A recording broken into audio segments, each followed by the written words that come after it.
점심 맛있게 드셨지요?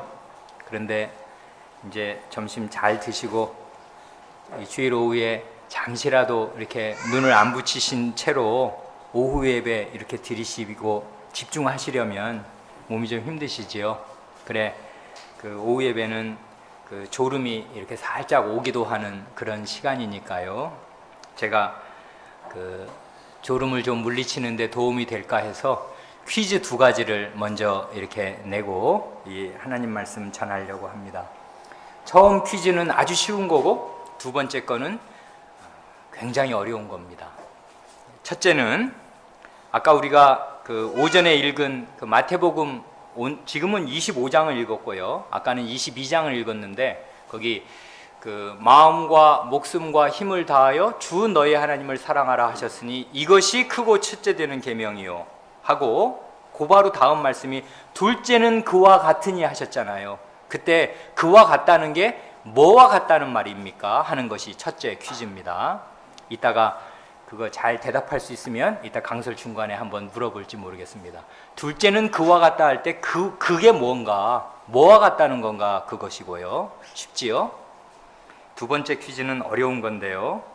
지금 이 25장 그 34절 41절을 보면 임금님이 왼편에 있는 사람들 그리고 오른편에 있는 사람들, 순서가 바뀌었네요. 먼저 오른편에 있는 사람들 그리고 왼편에 있는 사람들에게 각각 하신 맨 첫 마디 말씀이 뭔가 하는 것입니다. 그런데 그걸 누가 몰라, 한글 읽으면 다 알지 하겠지만 우리말 번역으로는 알 수 없어요. 원래 주님께서 말씀하셨을 때 첫 마디 말씀이 뭔지 우리말 번역으로는 번역을 하다 보니까 그게 나중에 하신 말씀이 앞에 기록되어 있다고요. 그래, 혹시 만약에 우리 가운데 영어를 할 줄 아는 사람이 있거나 영어 성경을 가진 분들이 계시면 영어 성경을 읽으면 조금 도움이 되는데 우리말 성경으로는 알 수 없습니다. 중요한 힌트는 동사예요. 동사 한마디씩을 왼편에 있는 사람에게 맨 먼저 한마디 하시고 오른편에 있는 사람에게 맨 먼저 한마디 하십니다. 그걸 잘 알면 앞으로 이 메시지를 이해하는데 도움이 됩니다. 이건 어렵죠? 퀴즈 2개를 드리고 잠이 좀 달아납니까? 제가 오늘 오후에는요 이제 크게 3가지를 말씀드리려고 하는데요, 오늘 본문과 관련해서. 그런데 처음 2가지는 아주 간단하게 말씀드릴 거고 그 다음 3번째는 좀 자세하게 중점적으로 말씀드리려고 합니다. 첫째로 말씀드리려고 하는 거는 오늘 오전에 우리가 함께 생각한 대로요, 하나님의 모든 법, 이제 따지기 좋아하는 우리 율법 선생들이 구약에 있는 모든 법들, 뭐뭐 해라, 하지 말아라, 뭐 먹어라, 먹지 말아라, 이런 모든 법들을 다 추려서 쭉 나열해 보니까 한 613개인지 14개인지 된다는 거 아닙니까? 가지수가 굉장히 많은 거죠. 600개가 넘으니까요. 그런 모든 하나님의 법들의 핵심, 근간, 뼈대가 되는 이 10계명의 말씀, 하나님이 육성으로 하신 이 10마디 말씀의 가장 중요한, 이거 10계명이 모든 법의 핵심인데 이 10계명의 또 핵심을 딱 쥐어야 한다면 그건 사랑이다, 사랑을 의무로 부과하신다 하는 점이, 이건 대단히 놀라운 점이고요, 우리가 깊이 생각해야 할 점입니다. 아마도 이게 이 하나님 나라 법과 이 세상 법의 가장 큰 차이일 것입니다. 이 세상 어느 나라 법이 사랑을 의무로 부과하는가? 제가 알기로는 그런 법은 없습니다. 그런데 세상 하나님 나라는 사랑을 의무로 부과하고요, 이 세상에서는 아무 나라도 사랑하지 않는다고 사람을 잡아가지 않지만 깜짝 놀랍게도요, 하나님의 나라는 사랑하라고 명하시는데 그게 핵심인데 그게 놀랍죠. 적극적으로 봐도 놀랍죠. 그런데 부정적이고 소극적으로 봐도 더 놀라운데 사랑하지 않으면 그럼 어떻게 되냐 하면 오늘 우리가 이 마태복음 25장에서 읽은 대로 지옥불에 떨어집니다. 그러니까 이건 굉장히 놀라운 계명이에요. 굉장히 중요한 계명이기도 한데요, 이 계명을 안 지키면 어떻게 되냐면 사랑하지 않으면 그럼 어떻게 되나? 지옥불에 떨어집니다. 정말 그런지 우리가 이 본문에서 한번 보겠습니다. 둘째로 십계명은 결국 이제 하나님을 사랑하라는 거, 그리고 이웃을 사랑하라는 거, 이걸 더 줄여서 말하면 하나님 사랑, 이웃 사랑으로 이렇게 요약이 되지 않습니까? 그런데 이 두 가지 하나님 사랑, 이웃 사랑은 어떤 우선순위나 강도에서 조금 차이가 있는 것이 사실입니다. 하나님에 대해서는 오전에 본 대로 마음을 다하고 목숨을 다하고 뜻을 다할 것이 요구됩니다. 전폭적인 사랑을 바칠 것이 요구돼요. 그건 왜 그러냐면 하나님께서 전폭적으로 우리를 사랑하셨기 때문이고, 자기 자신이 먼저, 당신이 먼저 우리를 마음을 다하고 목숨을 다하고 힘과 뜻을 다해서 사랑하셨기에 그런 것입니다. 그러니까 하나님과 우리 각 사람, 그리고 하나님과 우리 전체 교회에서 오고 가는 사랑은 이게 마음 전체, 목숨 전체가 왔다 갔다 하는 사랑이어야지, 그 이하, 거기에서 조금 뭐가 빠지는 2% 모자란 그런 건 안 된다 이것입니다. 그래, 기독교의 정체성, 기독교가 도대체 뭐냐, 그리고 신자의 정체성, 내가 신자냐 아니냐, 참 신자냐, 무늬만 신자냐 하는 것은 바로 여기에서 결판 나는 것입니다. 그건 자기가 아는 것이에요. 내 마음, 자기 마음은 때로는 자기가 자기 마음을 잘 모르는 때도 있습니다만은 대개 좋아하는 것은 알지 않습니까? 어린아이라도 좋아하는 데는 혼박 빠져 있지 않습니까? 아이부터 어른에 이르기까지 마음을 다해서 하나님을 사랑하는가, 그것에 대해서 알고 있어야 합니다. 왜 그래야 하는지, 그리고 왜 그럴 수 있는지를 충분히 알아야 합니다. 그게 기독교예요. 그게 신자예요. 거기서 빠지면 대단히 모자란 것입니다. 그건 기독교라고 할 수가 없고 제대로 된 신자라고 할 수가 없다 그것입니다.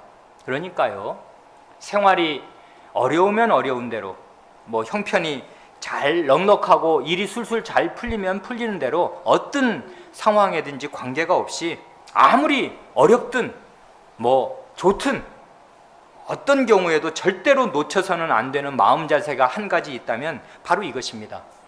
이 크고 첫째 되는 계명 앞에서 자기를 늘 비추어 보고 내가 왜 그래야 되지? 그리고 그게 어떻게 가능하지? 하는 것을 자기가 깨닫는 것입니다. 할 수 있다. 그렇게 해야 한다. 당연한 일이다. 그렇게 자기가 알고, 그게 무슨 어떤 하기 싫은 강박적인 의무가 아니라 기쁜 마음으로 자기 속에서 나오도록 그렇게 하나님의 사랑을 충분히 깨닫기에 힘써야 하고 그걸 딱 붙잡고 있어야 한다 그것입니다. 이게 하나님에 대한 사랑은 그러니까 대단히 우선적이고 그리고 전체적이고 전폭적입니다. 애누리가 없어요. 깎으면 안 된다고요. 그런데 이웃에 대해서는, 이웃을 사랑할 때는 기준이 자기 자신입니다. 나 자신만큼 사랑하라는 거예요. 내 이웃을 내 몸처럼 사랑하라는 거지 않습니까? 그러니까 내가 나한테 어떻게 하나 하는 게 그게 기준이 된다고요. 예를 들면 이게 이제 벌써 왜 그 올해 110년 만에 뭐 이렇게 무더위가 왔대지 않습니까? 올여름에 다들 고생 많으셨지요. 이 여름 나느라고 노인분들도 애쓰시고 어린 우리 신생아들도 참 애썼는데요. 이제 근데 아침 저녁 되니까 아니 입추가 지나고 말복이 지나니까 좀 선들선들해지네요. 그래서 이제 좀 한여름처럼 반바지 입고 뭐 민소매 옷 입고는 못 자겠네, 좀 끼어 입어야 되겠네 하고 이렇게 좀 입으려고 할 때 네 몸 추운 거 아냐? 그러면 헐벗는 네 이웃 있는 것도 생각해야지 하는 것입니다.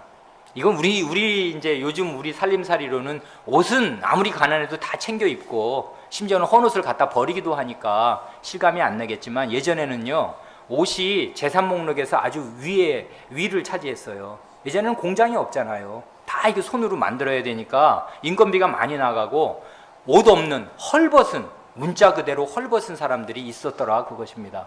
그래, 자기 춥다고 옷 챙겨 입을 때 헐벗은 이웃 생각해라 그것입니다. 자기가 일종의 기준이 되는 것이죠.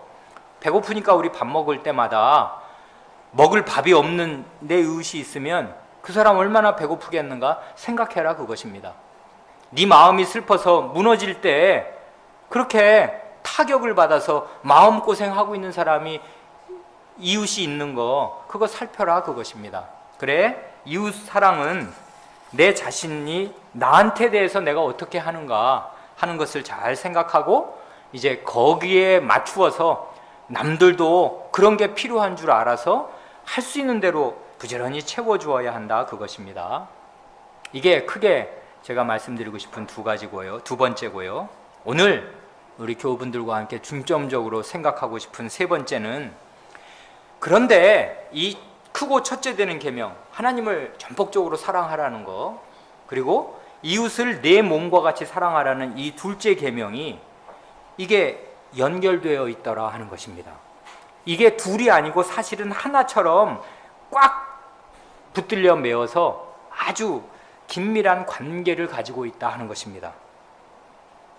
결론부터 그냥 우리 아이들은 오래 길게 말하는 걸 잘 못 참잖아요. 그래, 그냥 결론부터 딱 말씀드리면 하나님을 참되게 사랑하는 데에서 이웃을 참되게 사랑하는 사랑이 나온다 그것입니다. 이게 기독교의 아주 현저한 특징입니다. 다른 종교도요, 어떤 종교든지 이웃사랑에 대해서는 다 얘기합니다. 남에게 못되게 하라고, 나쁘게 하라는 그렇게 가르치는 종교는 하나도 없어요. 불교도 대자대비하라고 그럴 때 남들을 아주 큰 사랑으로 대하라고 그렇게 가르친다고요. 모든 종교가 다 그렇습니다. 그런데 기독교는 사람이 얼마나 죄악되었는가, 죄의 뿌리가 어디까지 깊기에 영원한 지옥불에 해당하는가를 너무나 잘 알기에 사람이요, 본성적으로 하나님과 이웃을 미워하는 성향으로 가득 차 있다는 거, 그게 원래 타락한 사람의 본래 모습이라는 걸 너무나 잘 알기에 자기를 기준으로 해서 이웃을 사랑해야 되는데 그게 안 된다고요. 이게 어떻게 해야 가능해지는가를 제시하는데, 네가 하나님을 참되게 사랑하고 있는 상태에라야 이웃 사랑이 가능한 거야 라고 가르쳐주는 유일한 종교입니다. 그러니까 하나님 사랑을 다른 종교는 일체로 가르치지 않지 않습니까? 하나님을 사랑해야, 제대로 사랑해야 이웃을 네 몸처럼이라도 사랑할 수 있다 하는 거를 가르쳐 준다고요. 그래, 하나님 사랑에서 이웃 사랑이 나온다는 거, 요걸 좀 다른 말로 하면요, 우리가 아는 더 익숙한 말로 하면 믿음에서 사랑이 나온다는 거. 사랑은 믿음에서 나온다는 거. 이거를 기독교가 참 잘 가르쳐 줍니다. 그래, 아까 이제 제가 첫 번째 퀴즈 냈었지 않습니까?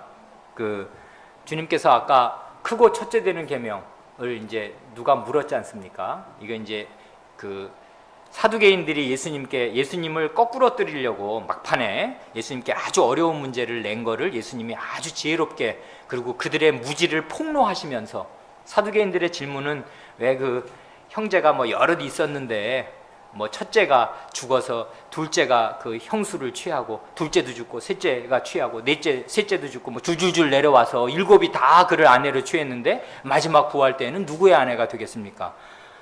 그 사람들은 이걸 풀 수가 없는 문제예요. 사두개인들은 원래 부활이 없다고 믿거든요. 그러니까 그렇게 어려운 문제를 예수님께 내놓고 나니까 이건 풀 수 없을 거야.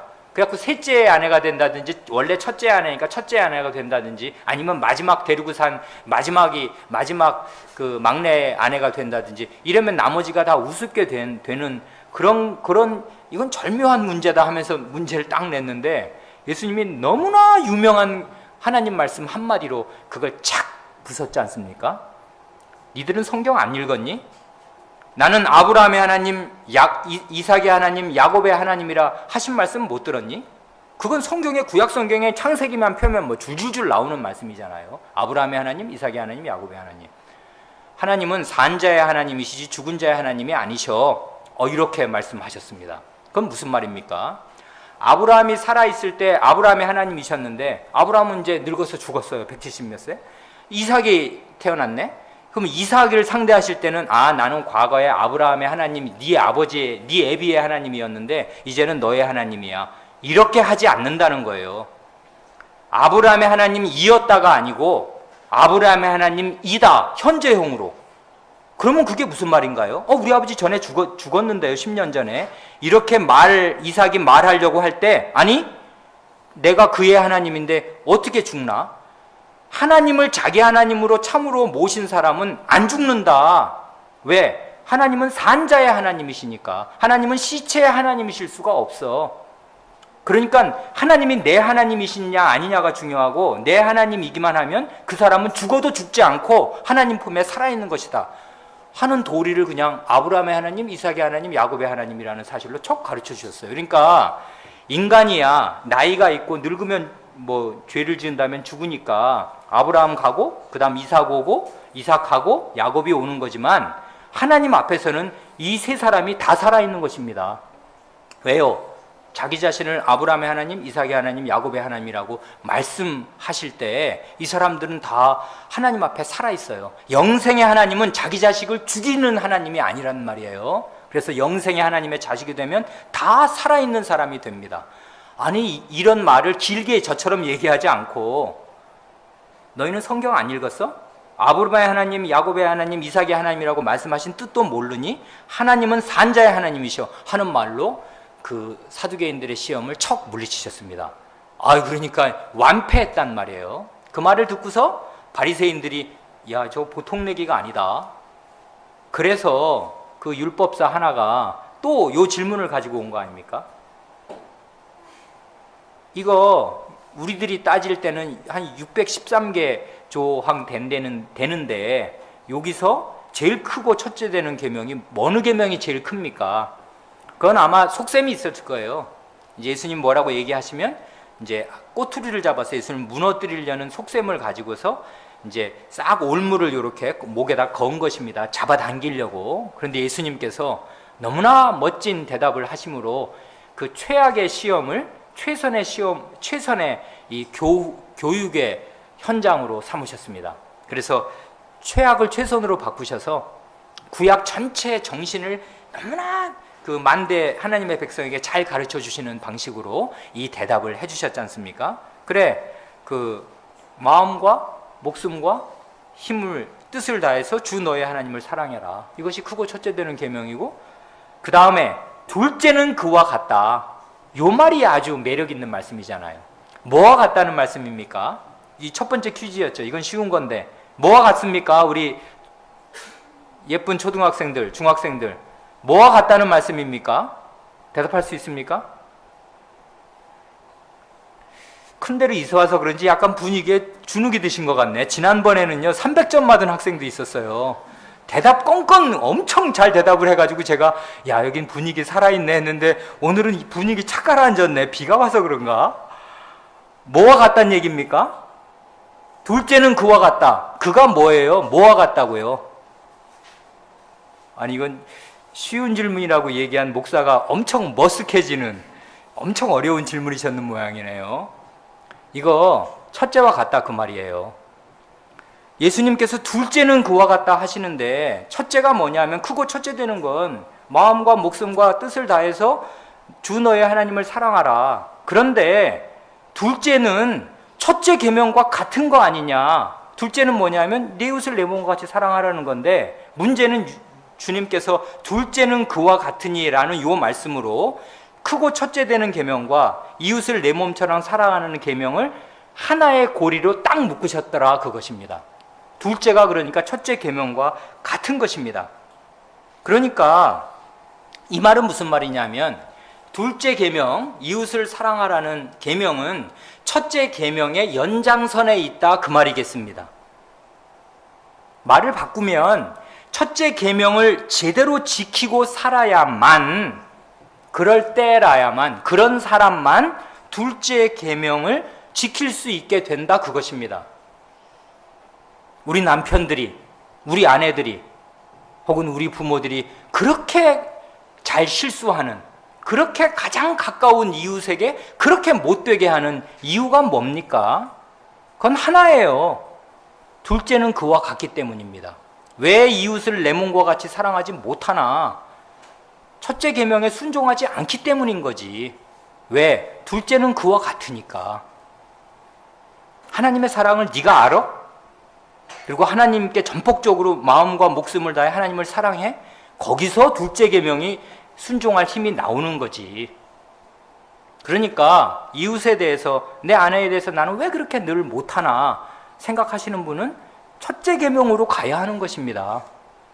그래야 답이 보이는 것이에요. 그래, 여기 보면 이제 주님께서 이것이 크고 첫째 되는 계명이요, 둘째는 그와 같으니 이제 말씀하시고, 이것이 이 두 계명이 온 율법과 선지자의 강령이니라 이렇게 말씀하시지 않습니까? 강령이라는 말은 뭐 뼈대다 그런 말이잖아요. 핵심이다. 그러니까 이 하나님을 사랑하라는 거, 이웃을 사랑하라는 것이 온 율법과 선지자, 이건 이제 이 두 가지 큰 범주로 구약 성경 전체를 포괄해서, 이게 너희들이 알고 있는 성경, 그때는 구약 성경밖에 없었으니까요, 구약 성경 전체의 핵심 아니야 라고 말씀하셨습니다.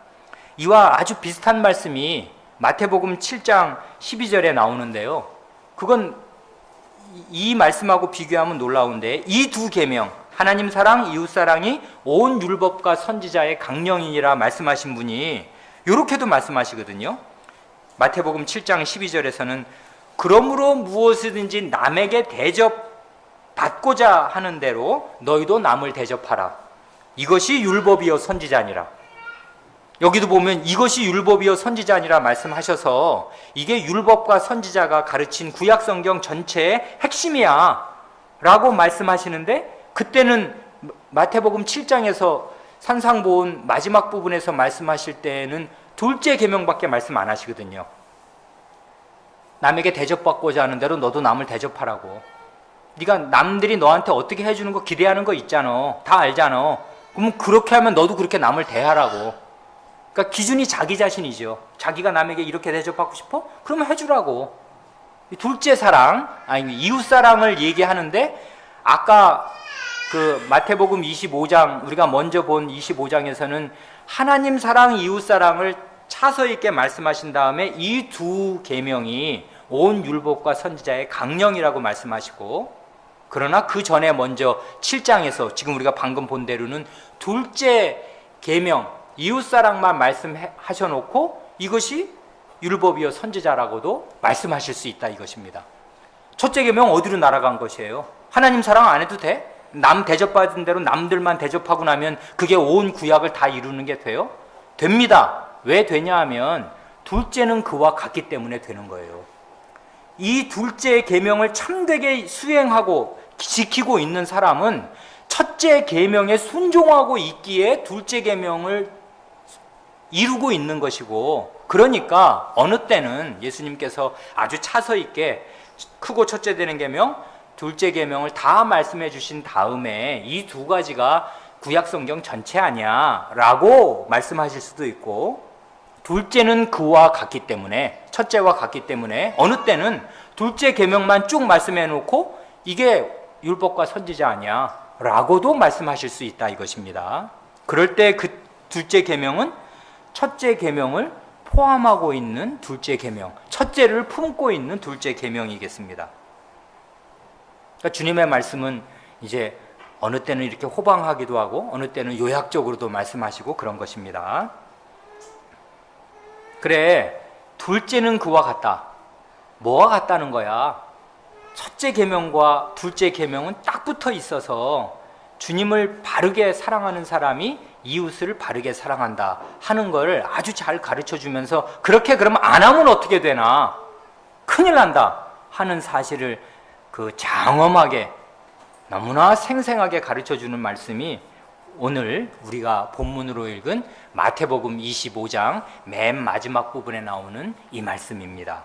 그래, 25장을 이렇게 쓱쓱 읽으면서 이제 지나가면서 중요한 말씀을 드리려고 합니다. 이 말씀은 너무나 중요한 말씀인데요, 전 세계적인 심판을 지금 말씀하시는 동시에 각 개인에 대한 심판을 말씀하시고 있어요. 그러니까 전 세계적인 심판이 행해진다고 이게 도매금으로 행해지는 게 아니라요, 각 개인을 다 나누어요. 여기도 지금 이렇게 이게 목사를 기준으로 보면 왼쪽 분단, 오른쪽 분단이 딱 이렇게 나뉘어 이렇게 갈려 있지 않습니까? 가운데 앉아 계시는 분은 없잖아요. 이렇게 정말 나뉘듯이 말이에요. 어떻게든지 사람이 딱 두부 자르듯이요. 칼로 두부 베면 정말 가운데 쫙 갈라지지 않습니까? 애누리 없이 그냥 반이 쫙 갈라지듯이 이렇게 각 사람은 왼편 아니면 오른편에 결국 서게 됩니다. 그러니까 이건 진짜 겁나는 일인데요. 그런데 어떻게 그런 무슨 기준으로 사람을 둘로 나누나, 전 세계 모든 민족을.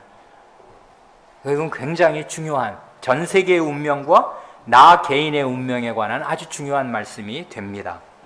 그런데 우리가 방금 읽은 마태복음 25장 31절에서 46절을 읽기 전에 전체에, 이건 지금 벌써 보면은 한 7구절 정도 되는 꽤 긴 하나의 스토리가 있는 이야기인데요. 전체를 단 한마디로 요약한 그 매력 있는 말씀이 마태복음 앞에 나옵니다. 그 말씀 하나를 먼저 읽고 25장을 보겠습니다.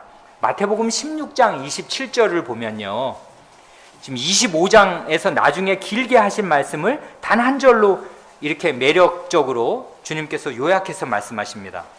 마태복음 16장 하면은 성경 많이 읽으신 분들은 아시는데, 이건 베드로 사도가 아까 우리가 성경 공부할 때 마가복음 볼 때 베드로 사도가 한 이 얘기, 주는 그리스도시요 살아계신 하나님의 아들이시니이다 하고 그 바른, 그 유명한 신앙 고백을 한 그 장이거든요. 그 신앙 고백을 받으시고 난 뒤에 주님께서 이 말씀을 한마디 하십니다. 여기 한번 보세요. 16장 27절, 인자가, 자기 자신을 가리켜 그 사람의 아들이라 말씀하십니다. 인자가, 그러니까 내가 그래도 될 얘기를 인자가라고 하셨습니다. 아버지의 영광으로 그 천사들과 함께 오리니 그때 각 사람의 행한 대로 갚으리라 하십니다. 인자가 오시는데 누구의 영광으로 오시냐면, 여기서는요, 자기 아버지 성부 하나님의 영광, 예수님께서 내 아버지라고 말씀하시는 예수님의 아버지의 영광으로 오십니다. 그런데 천사들을 대동하고 오시겠습니다. 그래서 뭘 하시냐면, 그렇게 천사들을 대동하시고 아버지의 영광을 가지고 오실 그때 각 사람의 행한 대로 갚으신답니다. 한 대로 갚아주십니다. 그러니까 주님은 각 사람의 행한 걸 알고 계시는 모양이에요. 그래서 각 사람의 행한 대로 갚으실 것입니다. 요 말, 각 사람의 행한 대로 갚는다는 말을 25장에서 굉장히 길게 여러 경우로 나누어서 설명하여 주시는 것입니다. 그러니까 이건 16장 27절은 우리가 읽은 마태복음 25장 31절부터 46절 전체를 한 절로 요약한 요절이라고 말해도 좋습니다. 이제 25장으로 갑니다. 25장으로 가면 거기 이제 31절부터 말씀하시는데, 앞에 우리가 방금 읽은 16장 27절 말씀하고 조금 차이 나는 말씀이 있어요. 어린 사람들은 눈여겨봤으면 금방 알 것입니다. 31절, 뭐가 다른지 한번 찾아보세요. 인자가 자기 영광으로 모든 천사와 함께 올 때 자기 영광의 보좌에 앉으리니. 뭐가 다른가요? 누구의 영광으로 오신답니까? 예, 자기 영광이요. 아까는요, 아버지의 영광이요. 여기 다르지 않습니까? 아까는 마태복음 16장에서는 이것도 이제 공생의 거의 뒷부분, 3년이 다 끝나갈 뒷부분인데, 아버지의 영광으로 오신다고 말씀하신 분이 여기 이 자리에서는 자기의 영광으로 온다는 말씀을 2번이나 하십니다. 그러니까요, 인자이신 예수 그리스도께서는 자기 아버지의 영광으로 오시는 것도 사실이고 자기 자신의 영광으로 오시는 것도 사실입니다. 사실 이 두 가지는 하나입니다.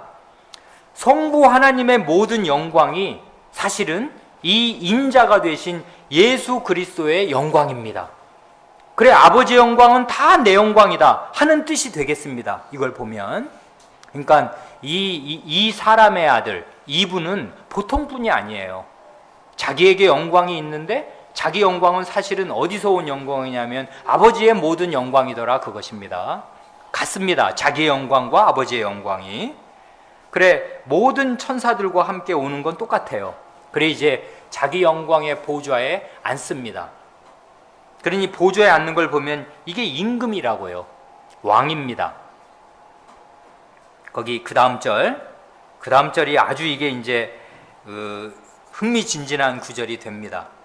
모든 민족을 그 앞에 모으고 각각 분별하기를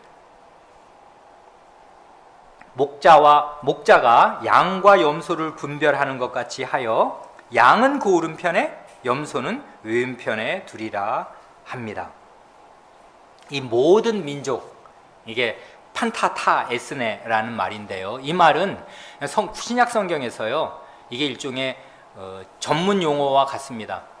진짜 모든 민족인데요, 하나님을 믿든 안 믿든 상관이 없어요. 그래서 왜 마태복음 맨 마지막 장에 가면 너희는 가서 모든 족속으로 제자를 삼아할 때 모든 족속이 그게 바로 이 판타타 에스네입니다. 똑같아요. 여기 모든 민족, 모든 족속. 그러니까 이건 지금 전 세계적인 심판이 단행된다는 건데, 모든 민족이 민족 단위로, 물론 개개인이 다 거기 들어있는 민족 단위로 이제 주님 앞에 모이게 될 것입니다. 복음도요, 모든 민족 단위로 다 전파될 것입니다. 그래, 여기는 지금 그런 자세한 얘기를 안 했지만 모든 민족을 다 모은다는 사실에서 전제되는 건 뭐냐 하면, 모든 민족에게 복음이 전파되리니 그제야 끝이 오리라 하는 말씀처럼 모든 민족에게 복음이 전파된 것입니다. 그래서 이제는 더 이상 핑계할 수 있는 민족이 없어요.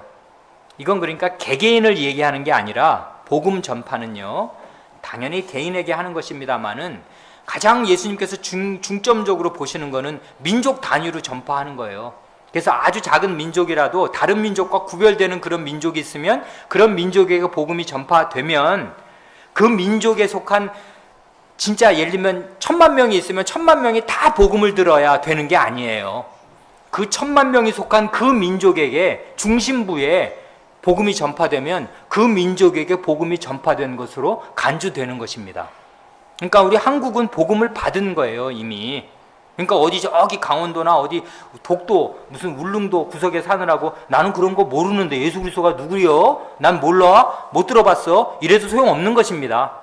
한국은, 한민족은 복음을 받은 것이에요. 이런 식으로요, 모든 민족에게 복음이 전파될 것입니다. 그래서 이제 끝이 온 것이에요. 그래서 이제 다 모이는 것입니다. 여기 보면 천사들을 대동하고 오시는 이유가 있는데요, 이거는 뭐 이게 왕은 혼자 오는 법이 없지 않습니까? 이 시위하는 그 밑에 말하자면 부하들, 말하자면 호위병들을 쫙 데리고 나타나듯이 천사들은 왕의 위엄을 빛내는 존재들이기도 하면서 모든 민족을 다 불러 모으는데 이 자기 사자들, 심부름꾼들을 쓰셔서 모든 민족을 그야말로 불러 모으십니다. 모았는데 이제 둘로 쫙 나눕니다. 그런데 이게 아주 대단히 매력이 있다고요. 매력이 있고 두렵기도 한데요, 목자가 양과 염소를 분별하는 것 같이 하여 양은 오른편에 염소는 왼편에 두리라.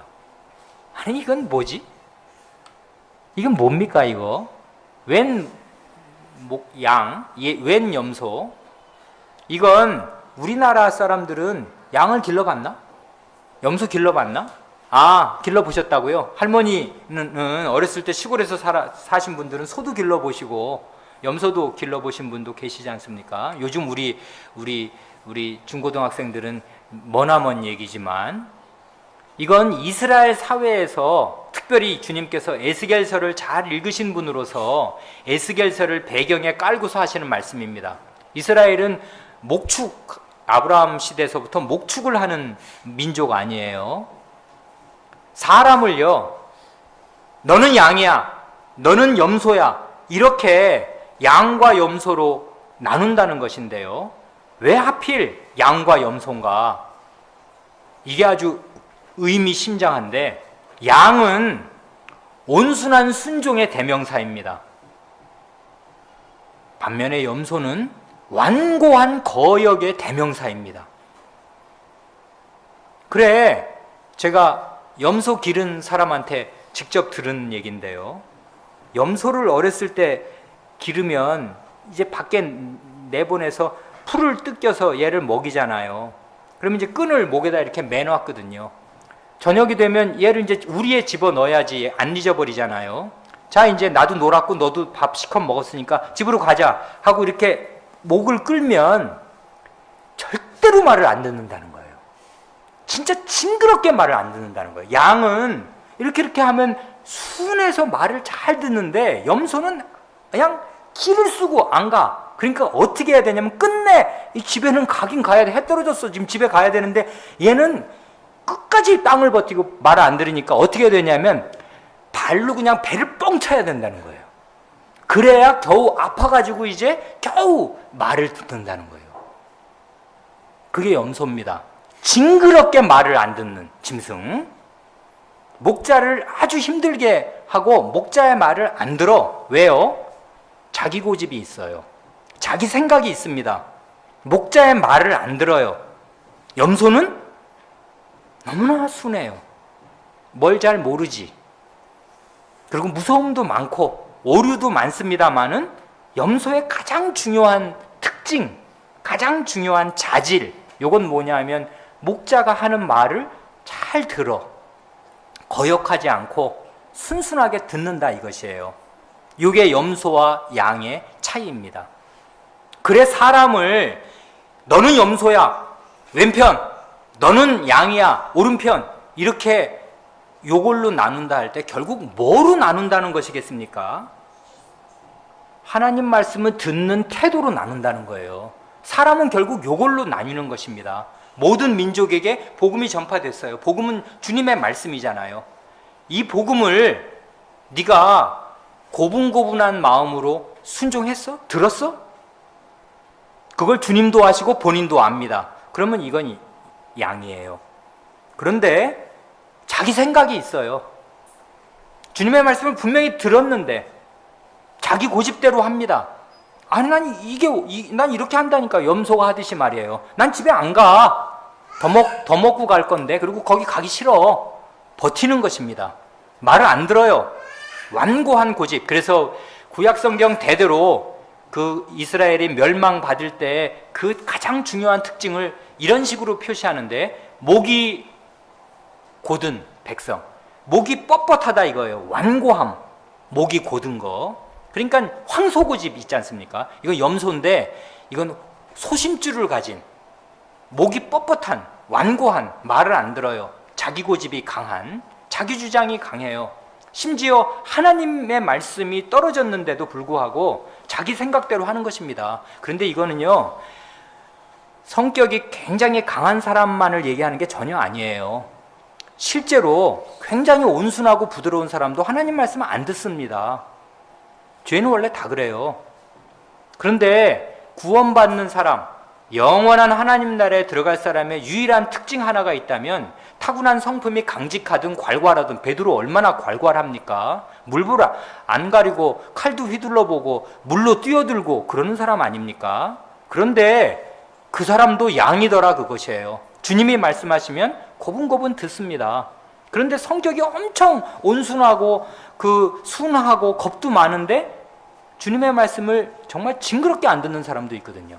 안 믿어진대. 그리고 실제로 들었는데도 자기 생각대로 살아요. 이러면 염소입니다. 그러니까 양하고 염소로 그 민족을 가르고 민족에 속한 각 개인의 운명을 가른다는 것은 이건 그냥 한마디로 말하면 하나님 말씀에 대한 그의 태도를 얘기하는 것이에요. 이건 굉장히 두려운 이야기입니다. 하나님 말씀 너 듣고 있어? 하나님 말씀 들었을 때 아멘 하면서 양처럼 온순하게 순종해? 네가 그렇게 했어? 넌 네 생각대로 했잖아. 네 고집을 부렸잖아. 너는 염소잖아. 이러면 끝나는 것이에요. 그날은 배를 차서 집에 데리고 가는 시간이 아니에요. 그런 시간은 이미 다 주어진 것입니다.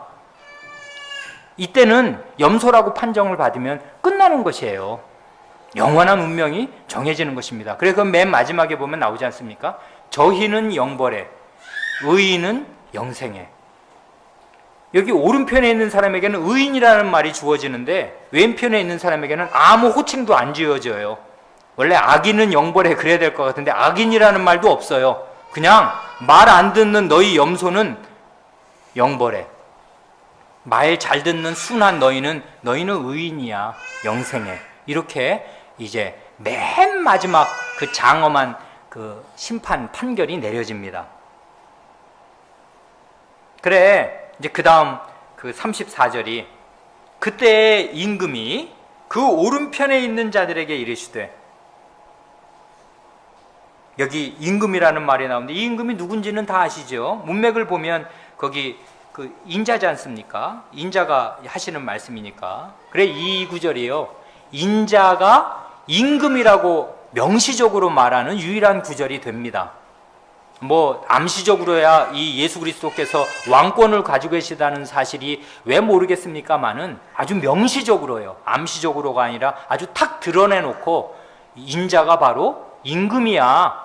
근데 임금이 모든 민족을 심판할 자기 영광의 보좌에 앉은 그 위풍당당한 그 임금이라고 하고 말씀하시는, 말하자면 아주 중요한 구절이더라, 그것입니다. 이 34절이. 그래, 그 임금이 오른편에 있는 자들에게 말씀하십니다.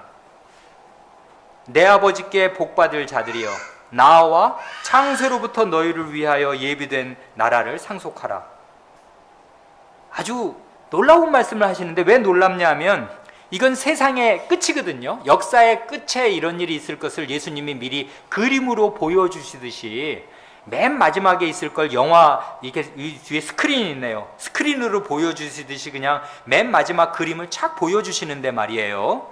그런데 그때 맨 역사의 마지막 날에 있을 장면을 얘기해 주시면서 역사의 처음 때에 있었던, 창세 전에 있었던, 창세 때에 있었던 일을 동시에 말씀하셔요. 그러니까 옛날에 우리 시골집에 있었던 빨랫줄처럼 역사의 마지막 이 순간에 역사 창세 때부터 있었던 일들을 말씀해 주셔서 이 긴 인류의 역사가 한 줄로 쫙 연결되는 것입니다. 이 사람들은 영생에 들어가는데 이 영생은 어떤 나라냐 하면 창세로부터 이 사람들을 위해서 예비된 나라였습니다. 창세 때부터 그러니까 예비된 나라가 있었던 것이에요. 이게 어떤 나라냐 하면 창세기 그 1장을 지나서 2장 1, 2, 3절에 나오는 여섯째 날이 마치고 일곱째 날이 이르니까 하나님께서 모든 여섯째 날의 창조의 그 일을 마치시고 들어가 쉬셨던 그 창조의 일곱째 날, 하나님께서 먼저 들어가셨던 그 영원한 안식, 창조의 첫 주간에 이미 시작되어서 우리에게 펼쳐져 보이면서 이 영원한 하나님께서 먼저 들어가신 그 나라가 있다는 사실을 역사 가운데 계시하여 주셨었는데, 창세기 2장에서, 원래 창세기 2장 1, 2, 3절은 1장으로 들어가면 더 좋았을 장입니다. 그 1, 2, 3절은 그 창세기 맨 첫 부분에서 계시되었던 영원한 안식의 그 나라가 이 인류 역사가 이렇게 곡진하게 길게 이렇게 펼쳐지는 동안에는 예수 그리스도의 복음의 방식으로 우리에게 이 영원한 나라가 계속 계시됩니다. 그래, 복음을 믿으면 이 나라에 들어올 수 있도록 계속 역사 내내 이 그리스도의 복음이 전파가 됩니다. 그래, 약속의 형태로 하나님께서 이미 들어가셔서 당신들을 위해서 예비된 나라가 있습니다. 이 나라가 역사 끝에 반드시 펼쳐져서 이 나라에 들어갈 사람이 있고 이 나라에 못 들어갈 사람이 있습니다. 라는 이 복되면서도 두려운 영생과 영벌을 내장한 그리스도의 이 장엄한 복음이 계속 역사 시기 동안 전파되었습니다. 이제 끝이 온 것입니다. 이때는. 그래서 창세로부터 예비되었던 그 나라가 드디어 이제 완전히 너희 앞에 열렸으니까 이제 이 나라를 상속하라 하십니다. 이렇게 역사가 진행되는 동안에 요 복음이 전파될 때 그것을 믿고 순종한 양의 심정으로, 양의 귀로 주님의 말씀을 잘 듣고 고분고분하게 순종했던 그런 사람들이 있었습니다. 그래, 너희는 양이잖아. 그래, 너희를 위해서 사실은 이 나라를 하나님이 창세 때부터 예비하셨는데 이제 그 나라가 드디어 너희에게 주어지는구나. 너희는 참 복되구나. 들어가자 하시는 것입니다. 그러면서 한 가지 깜짝 놀랄 말씀을 하십니다.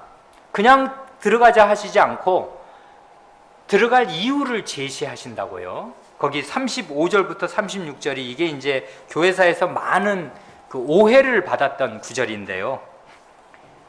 너희는 왜 이 나라에 들어갈 수 있냐면 내가 이 임금님 말이야, 이 영생의 나라, 창세로부터 예비됐던 그 나라의 임금인 내가 줄일 때, 목마를 때, 나그네 되었을 때, 헐벗었을 때, 병들었을 때, 옥에 갇혔을 때 니들이 나한테 한 게 있잖아.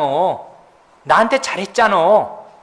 그러니 내가 왕으로 있는 이 나라에 같이 들어가자 하는 것입니다. 그러니까 이 사람들이, 이 오른편에 있는 양들이 말이에요, 깜짝 놀라는 거지요. 제가 언제요? 이렇게 말하는 것입니다. 근데 여러분, 이 성경 잘 보면요, 오른편에 있는 사람하고 왼편에 있는 사람하고 제가 언제요? 라고 말하는 내용이 완전히 똑같습니다. 완전히 똑같아요. 딱 하나 다른 게 있는데 제가 언제 그랬어요? 하는 사람이 있고요, 제가 언제 안 그랬어요? 그 안자 하나만, not, 영어로는 not 하나만 다르고 나머지는 완전히 똑같아요, 내용이. 제가 언제 그랬어요? 라고 양들이 묻습니다. 왼편에 있는 염소는 제가 언제 안 그랬어요? 라고 묻습니다. 그 왕한테요. 질문의 내용이 똑같다고요. 이 사람이 한 거, 안 한 것도 그 기준도 똑같아요. 그러니까 사실은 심판의 기준은 단일한 것입니다. 지옥 갈 사람, 천국 갈 사람이 다른 기준으로 지옥 가고 천국 가는 게 아니에요. 똑같은 기준으로 한 게 있고 안 한 게 있는 것이에요. 기준은 하나입니다. 그건 뭐예요? 기준은 내가 이 임금이 배고플 때, 목마를 때, 나그네 될 때, 벗었을 때, 병들었을 때, 옥에 갇혔을 때, 그러니까 한마디로 약자였을 때 이거잖아. 외국인 노동자였을 때. 나그네라는 말은 외국인 노동자라는 말 아니에요. 우리나라 들어와 있는 요즘에 예멘 사람들 말이에요. 굉장히 약자였을 그때 나한테 했어? 요것입니다. 나한테 안 했어? 요것이라고요. 그래서 그 사람들이 이제 오른편에 있는 사람들이 묻지 않습니까? 제가 언제 했어요? 제가 언제 배고플 때 밥 갖다 드리고 목마를 때 물 갖다 드리고 등등등 언제 했단 말입니까? 했더니 주님의 대답이 여기 나옵니다. 40절이지 않습니까? 너희가 여기 내 형제 중에 지극히 작은 자 하나에게 한 것이 곧 내게 한 것이니라. 이건 너무나 놀라운 말씀 아닙니까? 요게 우리 양들이 믿어야 할 예수님 자신의 말씀이더라 이것입니다. 예수님의 기준이에요. 이게 예수님 자신의 삶의 원리였습니다. 존재 방식이에요. 조금 이따 설명하겠습니다마는, 너희가 여기 내 형제 중에 지극히 작은 자 하나에게 한 것이 곧 내게 한 것이다. 그러니까 이 왕, 모든 민족을 단칼에 둘로 나누면서 영벌과 영생에 처하게 할 그 정말 무지막지한 이 권력을 행사하는 이 영광의 왕은, 이 왕이 자기가 내 형제라고 부르는 사람들이 있습니다. 이게 누군가? 이 왕이 내 형제라고 말하면서, 근데 그 형제 중에서도 이제 높낮이가 많이 있나 보지요. 빛나는 사람도 있고요, 또 진짜 별 볼 일 없어가지고 예수님 보시기에도 지극히 작게 보이는 사람이 있나 보지요. 근데 어쨌든 이 왕의 형제입니다. 이 형제에게 한 것이 곧 내게 한 것이다. 이렇게 그 주님이 말씀하신단 말이에요. 그러니까 주님은 이 왕이신데 자기가 형제라고 말하는 사람이 있고요. 이게 성경, 이거는 이제 복음서니까 이렇게 말씀하시지, 나중에 우리 사도들을 통해서 전하신 말씀을 다 우리가 배워서 아는 게 있으니까 나중에 보면 형제라고 말씀하시는 것을 뛰어넘어서 자기 몸이라고 말씀하십니다. 교회와 교회에 속한 신자를 가리켜서 자기와 완전히 동일시하셔서 이게 내 몸이야, 내 자신이야 이렇게도 말씀하셔요. 그러니 이거는 그냥 내 형제 정도가 아니라 그게 나야 이렇게 말씀하신단 말이에요. 이건 굉장히 그러니까 놀라운 이야기인데 요 사실을 요건 지금 12 제자들이 들었을 얘기 아닙니까? 그런데 우리가 아는 바울사도 있잖아요. 바울사도가 회심하기 전에 이름이 뭐였지요? 사울 신분이었을 때 이 사람이 회심하던 그날 이 똑같은 취지의 말씀을 듣게 됩니다. 이 사람이 아시는 대로 살기등등해서 그 전에 이 사도행전 6장에서는 그 6장 7장에서는 스데반을 죽이지 않습니까? 예수 믿는 스데반을 돌로 쳐 죽이는데 이 사람이 그 겉옷을 맡아주는 총관리 책임자 노릇을 했더라 그것입니다. 주동자 역할을 해서 스데반을 죽였습니다. 이제 그 예루살렘에 있는 예수 믿는 사람들 남녀를 잡아다가 옥에 넣었습니다. 여러분 갑자기 여기서 지금 중국 상황이 그렇기도 한다는데요. 삼자교회에 속하지 않은 그런 사람이 이렇게 교회를 하고 있으면 갑자기 예배드리는데 공안이라고 경찰이 이 문 열고 들어와 가지고 목사를 잡아가는 거예요. 그러면 얼마나 이 교인들 마음이 불안하면서 마음이 그 막 이렇게 울렁울렁 하겠습니까? 끔찍하지 않습니까? 큰일 났잖아요. 그리고 엄마 아버지가 갑자기 감옥에 들어가면 그 어린아이 같은 예를 들면 4-5살짜리 어린아이 있으면 걔 어떻게 됩니까? 반드시 그 옆에 형제들이 돌봐주지 않으면 큰일 나지 않습니까? 그러니까 남녀를 잡아다가 옥에 넣으면 정말 그 가족 풍비박산 되는 것입니다. 근데 그런 일을 예루살렘에서 무수히 하고서 이제 해외 원정을 갑니다. 양이 안 차요. 그래서 다메섹은 굉장히 먼 데라고요. 수리아의 수부라고요. 그러니까 이 사람이 해외 다메섹이 왜 그러냐면 거기가 교통의 중심지라 유대인들이 핍박을 피해서 여기저기로 이제 멀리 갈 때 다메섹으로까지 가서 거기서 공동체를 형성하면서 예수쟁이들이 거기까지 간 거예요. 소문이 들린 것입니다. 이것들이 이 나사렛 이단들이 어디서 예루살렘에서는 대개 다 정벌이 됐고 다 꽁꽁 숨어가지고 찾기도 어려운데 그것들이 거기 모여 있다는 것입니다. 그래서 다메섹으로 지금 가는 중이에요. 가는데 갑자기 해보다 더 밝은 빛이 쏟아져서 눈이 멀고 꿇어 엎드려져서 주여 누이시니까 하고 묻지 않습니까? 그때 예수님의 대답이 뭐예요? 나는 내가 핍박하는 예수라. 이럴 때 이 사람이 IQ가 모자랐으면 이렇게 되물었을 거거든요. 이 눈은 멀었고 아니 지금 뭐 주님은 하늘의 영광 중에 계시는데 제가 어떻게 하늘에 올라가서 주님을 어떻게 핍박한단 말입니까? 전 그렇게 한 적 없는데요. 바보면 이렇게 질문했을 것입니다. 실제로 주님은요 핍박을 받을 수 있는 상태에 계신 분이 아니에요. 하늘의 영광 중에 계신 분을 누가 가서 핍박을 한단 말이에요. 누가 고난을 가한단 말이에요. 불가능한 일입니다. 그런데 주님이 이렇게 말씀하실 때 이 바울은 바보가 아니었기 때문에 그 말씀을 알아들은 것입니다. 나는 예수인데 어떤 예수냐 하면 수식어가 중요하지 않습니까? 네가 핍박을 하고 있는 그 예수야 라고 말할 때 바울은 그게 무슨 말인 줄 안 거예요. 그건 뭐예요? 아까 우리 여기 한 말하고 똑같잖아요. 네가 여기 내 형제 가운데 지극히 작은 자 하나에게 한 것이 곧 내게 한 것이지 라고 마태복음 25장 40절에서는 친제자들 12제자들에게 말씀하셨잖아요. 근데 그때 사울은 뭐하고 있었어요? 예수님 안 믿고 있었거든요. 예수님에게서 입에서 그 말 못 들었다고요. 그랬다가 그때는 바리새인이니까 이제 이 나사렛 이단들에 대한 적개심만 기르고 있었겠죠.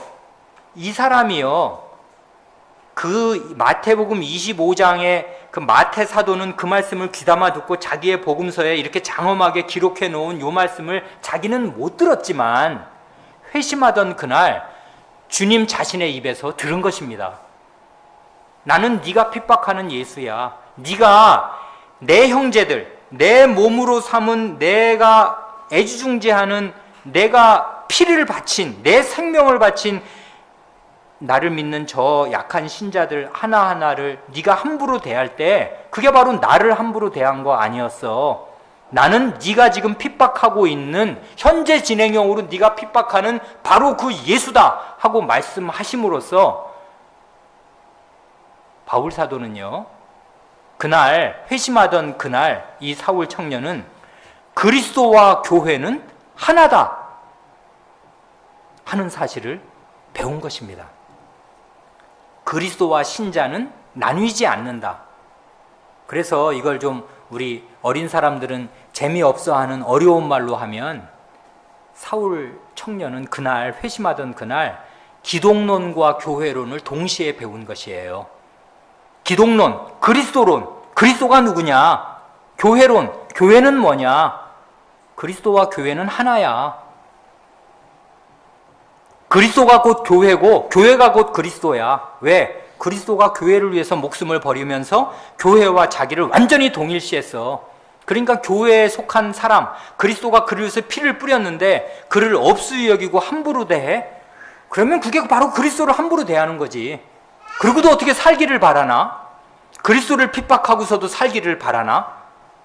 라고 그리스도께서 생각하시고 말씀하시고 그렇게 사신다는 거, 그걸 이 사람이 그날 배운 것이에요.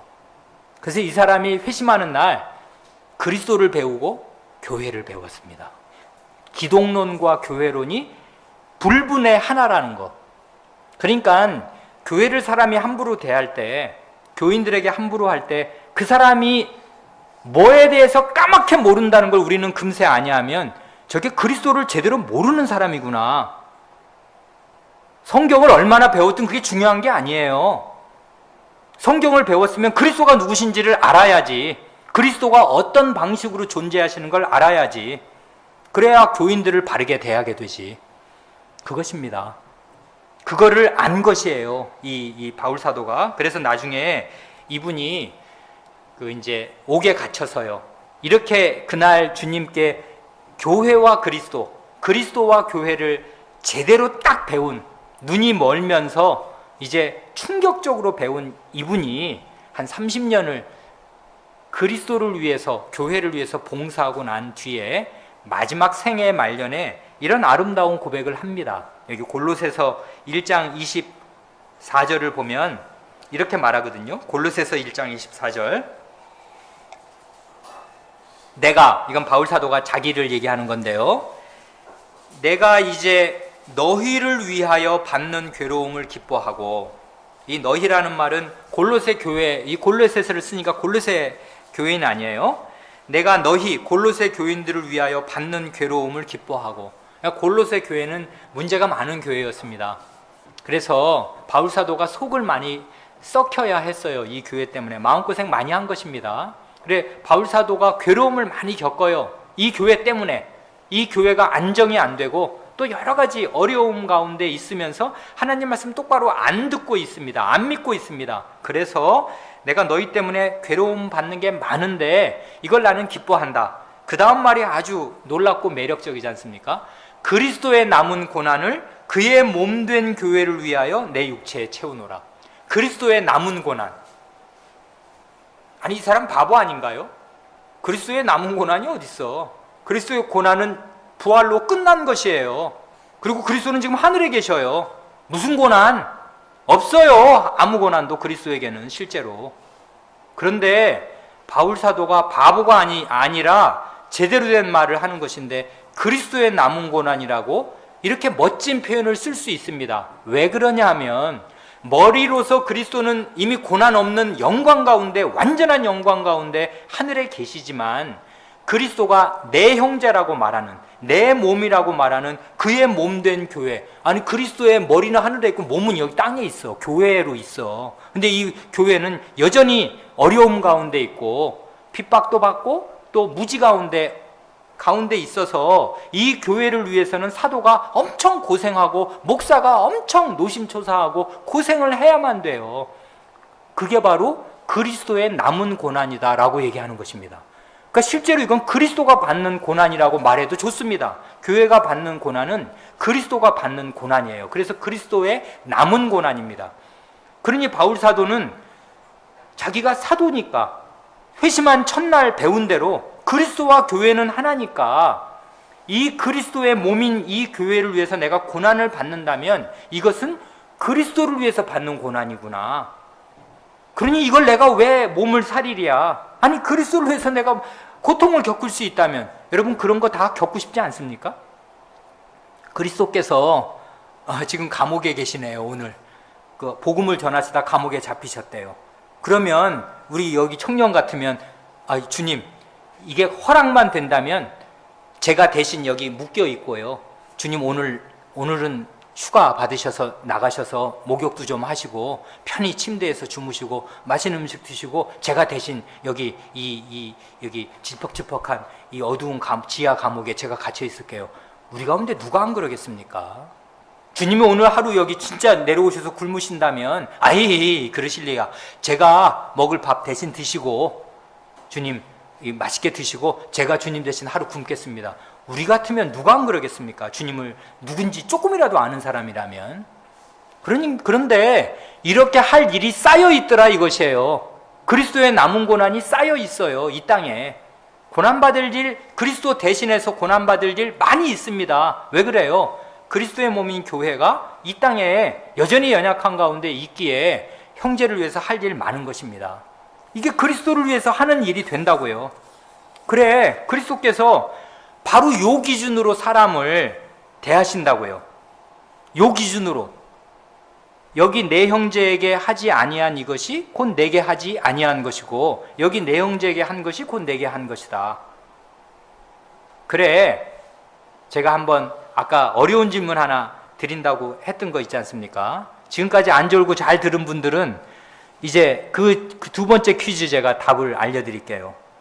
강설 전에 그랬지 않습니까? 임금님이 왼편에 있는 사람하고 오른편에 있는 사람, 그 34절하고 41절에서 그 사람들에게 제일 맨 처음에 한 첫 단어가 뭔가 하는 것이거든요. 뭡니까? 답이?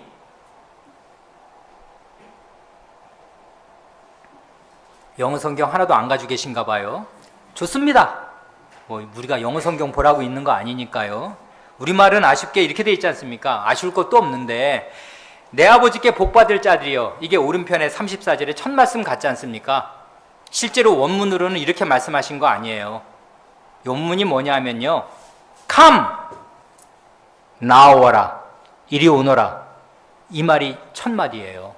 오른편에 있는 자들에게는 오너라 이렇게 말씀하신 것입니다. 오너라, 내 아버지께 복받을 자들이여, 창세로부터 너희를 위하여 예비된 나라를 상속하도록, 이렇게 말씀하셨다고요. 오랍니다. 누구한테 오라는 거예요 지금? 오른편에 세워놓은 사람들을 자기에게로 오라고 말씀하셔서 이 임금님이 자기 오른편에 있는 자들과 함께 그 나라로 지금 들어가시는 것입니다. 그래, 이 나라는 그 임금의 나라인 까닭에 임금과 함께 있느냐 함께 없느냐가 그 나라에 들어가느냐 못 들어가느냐의 관건이에요. 임금님과 무슨 관계를 맺고 있고 임금님을 어떻게 대하고 있냐 하는 게 나라에 들어가고 못 들어가는 관건이에요. 그걸 어떻게 알 수 있냐면 41절을 보면 또 알 수 있어요. 41절은 그러면 뭐겠습니까? 41절의 첫 마디는 뭘 것 같으세요? 이제는 대강 알 수 있죠? 이 정도 IQ는 돼야 된다는 거 아닙니까? 34절을 봤으면 41절은 대개 뭐다라는 걸 이제 추리할 수 있어야지. 대개 한 초등학교 4학년 이상 되면 뭐겠어요? 떠나라! 이것입니다. 나를. 첫 마디 말씀이 떠나라예요. 나를. 떠나라 나를, 저주받은 자들아, 마귀와 그 사자들을 위하여 예비된 영영한 불에 들어가도록. 이게 주님의 첫 마디 말씀이에요. 떠나라는 거. 나를 떠나라, 이것이에요. 그러니까요, 이 나라에 들어가느냐 못 들어가느냐는 사실은 주님 자신에 대한 태도, 주님 자신과의 관계에 모든 게 걸려 있는 것입니다. 이 나라 들어갈 사람 오른편에 있어? 나한테 와. 이리 와. 와. 왼편에 있는 사람, 영벌에 들어갈 사람? 떠나. 가. 이것입니다. 나를 떠나라. 나한테 오너라. 주님이 관건이라고요. 제가 둘째는 그와 같으니라고 말씀드렸을 때 이건 제 말씀이 아니라 주님 자신의 말씀이지 않습니까? 둘째가 도대체 뭐와 같다는 거야, 도대체가. 하나님께 대한 태도, 하나님에 대한 사랑, 주님 자신에 대한 사랑, 이게 관건이에요. 주님하고 어떤 관계를 맺고 있냐, 주님 말씀에 대해서 어떻게 반응하고 있냐, 이게 주님의 말씀인 걸 제대로 알고 있어? 그걸 양으로 듣고 있어? 그러면 그렇게 해라고. 주님 말씀이 뭔데? 주님 말씀은 나는 영광의 왕인데 내 영광의 왕인 나의 저 변변치 않은 몸들이 이 땅에 있나니라. 저것들이 저렇게 변변치 않고 지극히 작은 자처럼 보이고 별 볼 일 없는 듯이 보이지만 저것이 바로 내 형제고 내 몸이니라. 나와 쟤들은 일체니라. 한 몸이니라. 그러니 너희는 나에 대한 믿음을 견지한다면은 저 사람들을 어떻게 대해야 될 줄을 알아야 된다. 이게 진리의 핵심이야. 기독론과 교회론은 하나라는 거. 교인들을 어떻게 대해야 하는 게 그리스도를 어떻게 대하는 것과 완전히 똑같다는 거. 그리스도에 대한 생각에서 교회에 대한 생각이 나온다는 거. 교인이 우습게 보여? 우습지. 실제로 우리들 다 우스운 구성 많을 뿐 아니라요. 이렇게 다 앉아 계시면 다 신사숙녀고 이게 목사 보면 다 거룩해 보이지요? 본질을 보십시오. 우린 다 지옥에 들어가야 될 사람들 아니에요. 뭐가 멋있고 뭐가 신사숙녀겠습니까? 악이 가득한 거라고요, 그 속에. 오죽하면 영원히 지옥에 영원히 가야 될까? 이런 죄인들이라고요. 이게 다 씻어졌습니까, 죄가? 어림도 없어요. 그러니까 형편없는 게 너무나 많아요. 그런데 그가 그리스도인이면 우리가 그리스도 대하듯이 그를 대해야 마땅합니다. 이게 그리스도의 말씀이니까요. 나와 같이 대해라. 그럴 기회를 많이 주었잖아. 복음이 전파될 때마다 그리스도가 피 흘려 죽으신 사람들이 이 땅에 있다는 거, 그리스도의 몸이 이 땅에 남아있다는 거, 그걸 그렇게 많이 알려줬잖아. 근데 너희는 그 말을 안 듣잖아. 지금 안 듣고 함부로 하잖아. 네 고집대로 하잖아. 너는 염소잖아. 이러면 끝장난다는 거예요. 그날 너는 염소잖아라는 말을 들으면 큰일입니다. 근데 그 그림을 지금 왜 보여주시는 것입니까? 아니 그럼 마지막에 가서 그렇게 나누면 된다는 건데 그걸 왜 지금 보여주시냐고. 이게 바로 복음의 이 복음 강설이라고, 예수님의 이 말씀이. 그러니까 마지막 날에 그 왼편에 서지 않도록 하시는 방법을 가르쳐 주시는 거지 않습니까? 마지막 날에는 우리가 반드시 이 말씀대로 될 걸 우리 눈으로 보겠습니다마는 그날이 오기 전에 심판 장면을 미리 공개하시는 거예요. 이게 완전히 복음이지. 그러니까 이걸 믿고서, 이게 그리스도의 말씀이에요. 믿어야 될. 그래서 이 말씀을 마음에 새기고 남이 나에게 어떻게 하든 그건 중요한 게 아닙니다. 남이 나에게 어떻게 하든. 스데반은 사울 청년의 손에 죽은 사람이에요. 그렇지 않습니까? 그때는 이게 미쳐 날뛰는 야생 짐승 멧돼지와 같은 자였다고요. 그렇게 해서 죽기도 하는 것이에요. 그런데 그 사람이 나중에 어떻게 될지 어떻게 아냔 말이에요. 이 사람이 나중에 바울사도 같은 사람이 됐거든요. 그러니까 남이 나에게 어떻게 하는 건 중요한 게 아니고 여기서 심판의 기준은 내가 그리스도께 어떻게 할 거냐, 요걸 지금 따져야 되는 거지 않습니까? 내가 남한테 얼마나 다른 교인한테 상처받았냐, 얼마나 무시받았냐, 이걸 지금 생각하라는 게 아니고요. 네가 지금 어떻게 할 건데 그걸 생각하라는 거잖아요. 여기 그거지 않습니까? 여기 왼편에 있는 사람들, 이 사람들은 진짜 황당한 사람들이라고요. 주님이, 그 임금님이 와가지고 떠나라 나를. 왜요? 우리 어디로 가라고 떠나라고 그러시나요? 너희는 내가 줄일 때, 목마를 때, 나그네 되었을 때, 말하자면 외국인 노동자로 너희 가운데 비천하게 있었을 때, 병들었을 때, 옥에 갇혔을 때, 벗었을 때 하나도 안 했잖아. 이 사람들이 황당하지. 아니 언제 이 영광의 임금이 내 앞에 벌거벗고 목마르고 배고프고 옥에 갇혀서 외국인 노동자로 나와 있었던가? 언제 그랬나? 그렇게 묻는 것입니다.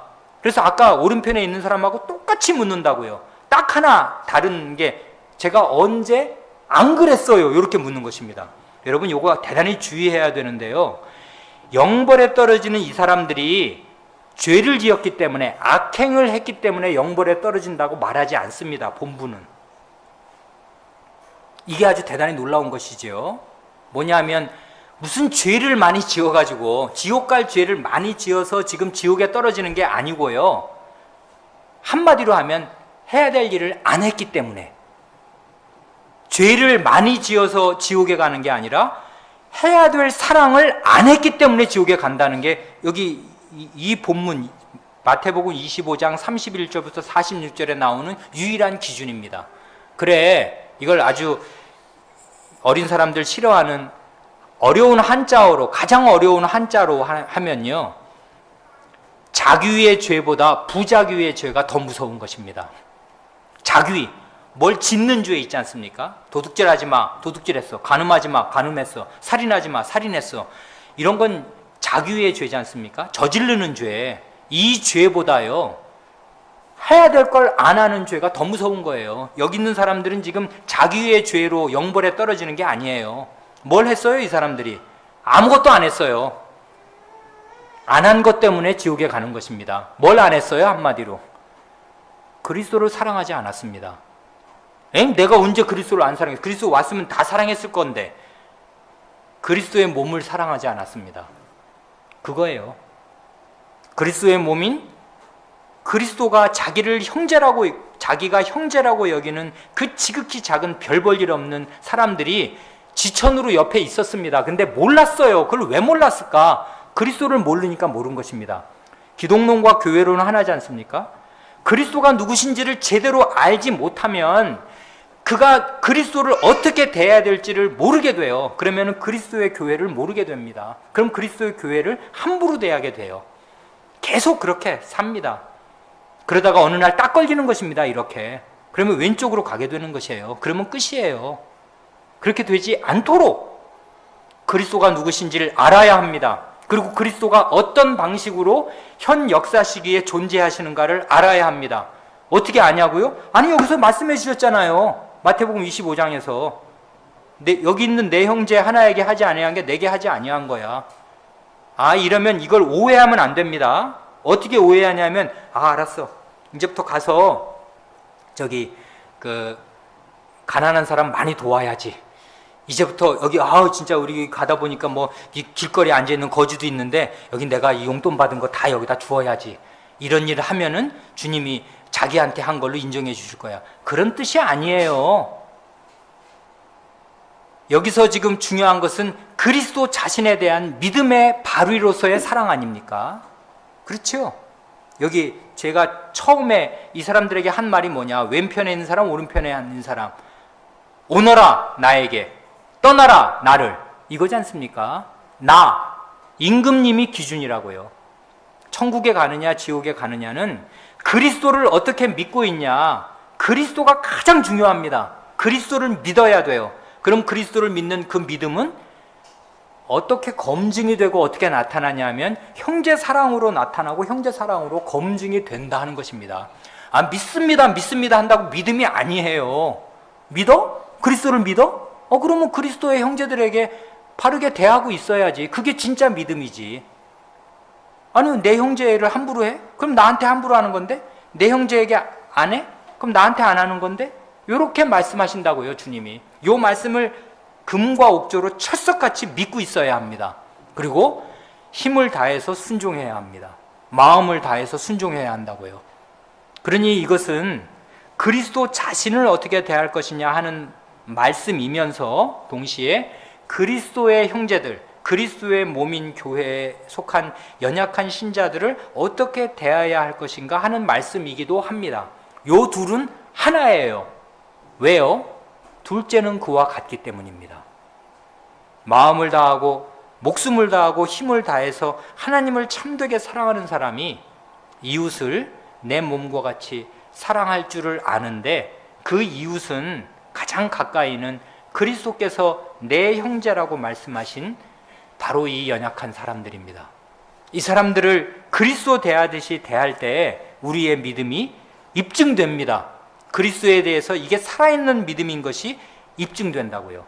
이렇게 되는 사람이 의인이고 영생이며, 이 사람들은 천국이, 하나님의 나라, 그 빛나는 복된 나라가 창세전부터 이 사람들을 위해서 예비되어 왔었다는 사실을 나중에 입증받게 될 것입니다. 그래서 오라 하시는 그 예수님의 분부를 듣고 예수님과 함께 그 복된 나라에 들어가게 될 것입니다. 예수님의 비유 가운데 악하고 게으른 종, 밖에 쫓겨나 슬피 울며 일을 가는 그 종 아니십니까? 그 사람 잘 생각해 보세요. 나쁜 짓을 해서 쫓겨나게 되나? 아닙니다. 그 사람은 아무것도 안 했기 때문에, 그 재미없는 한자어로 얘기하면 부자기의 죄 때문에, 하지 않은 죄 때문에 그 사람은 바깥 어운 대로 쫓겨나는 것이에요. 악합니다. 주인에 대한 생각이 비뚤어져 있어요. 주인이 누군지를 잘 몰라요. 그래서 게으릅니다. 선을 행하지 않습니다. 주인이 하라고 한 그 선을 행하지 않고 장사해야 되는데 그걸 꽁꽁 싸서 땅에 묻어두거나 수건에 싸둔다고요. 그래서 악한 종은 뭘 나쁜 짓을 해서 지옥에 떨어지는 것이 아니라 하지 않음으로 해서 지옥에 떨어지게 됩니다. 여기 있는 요 마태복음 25장에 나오는 왼편에 있는 사람들과 똑같습니다. 그러니까 이것은 주님께서 우리에게 뭘 할 기회를 아주 많이 주신다 하는 것이고요, 그 기회들을 선용하고 잘 살리는 유일한 비결은 그리스도를 참되게 믿고 그리스도를 참되게 사랑하는 것입니다. 그러면 형제 사랑으로 그리스도에 대한 믿음이 입증됩니다. 이게 둘째는 그와 같으니 하는 말씀입니다. 여기서 첫째와 둘째가 이 계명이 아름답게 만납니다. 이런 그리스도에 대한 사랑, 이런 형제 사랑이 가득한 교회가, 우리 성교회가 되시기를 바랍니다. 기도하겠습니다.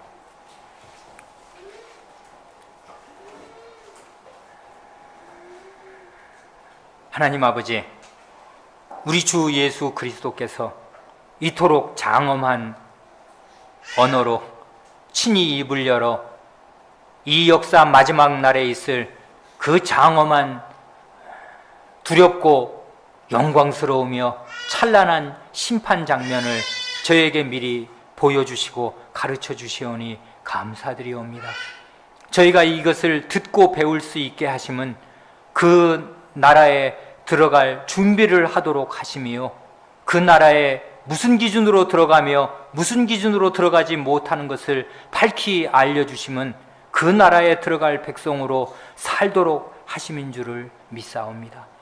주님, 그러므로 저희가 교회에서 주님을 어떻게 믿어야 할 줄을 바르게 알게 하시며, 주님을 바르게 믿음으로 또한 교회에 있는 연약하게 보이고 별 볼 일이 없어 보이는 형제와 자매를 어떻게 대하여야 할 줄을 알게 하여 주시옵소서.